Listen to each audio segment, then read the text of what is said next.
let's get right into this review for Love Hurts.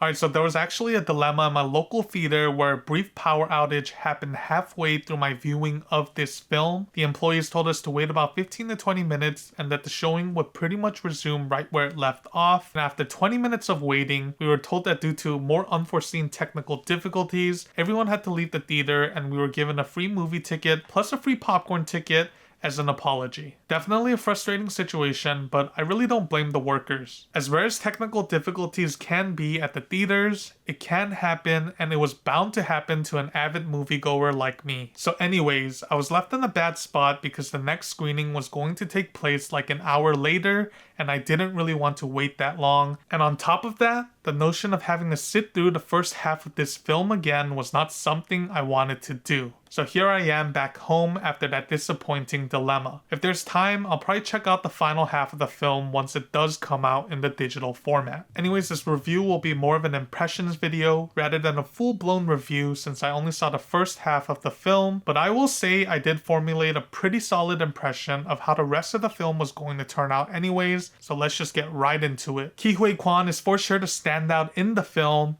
His acting is always fun to witness, and I love the double-sided character he plays here, which is similar to his role in Everything Everywhere All at Once. He defies expectations within his action stunts, and I always found him to be pretty impressive with every other aspect on screen when it came to the dialogues and emotional sequences. Everyone else here was just okay, but I think that's because the written characters just weren't really interesting at all, rather than the actors having done a poor job themselves. I'd say there were about 2 to 3 characters I felt could have been erased from the film entirely, and not much would have changed. They just came out incredibly bare bones, and some of the sequences with them felt detached and odd compared to all the other narrative elements shown on screen. And as for the first major action sequence, I thought it was pretty darn awesome. There's some creative shots and stunts infused into that sequence which definitely put a smile on my face. So huge props to the team for pulling that visually stylistic scene off. It's too bad I couldn't witness fight scenes past Act 1 due to the screening issues I had tonight at my theater. Story-wise, it wasn't anything super interesting and I found it to be pretty generic.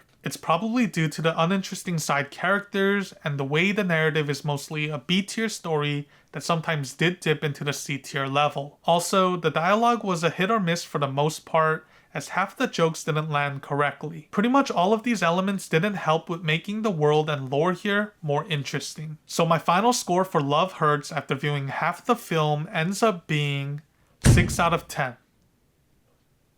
At this point, I'm not sure if the film could have gotten any better by the conclusion. The first half of the film was just okay, and maybe the fight scenes could have been cool and fun to witness by the end, but solely having good fight scenes sprinkled throughout the film isn't good enough to justify this film's worth. Anyways, thanks for checking this review out. I just recently surpassed 100 subscribers, so thanks to all of you for tuning in.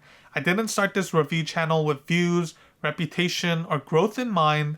I just love watching movies and I love media making, so I just thought I'd pump out movie reviews as a hobby of mine. There's a lot more reviews coming soon, so stay tuned, and until my next upload, peace.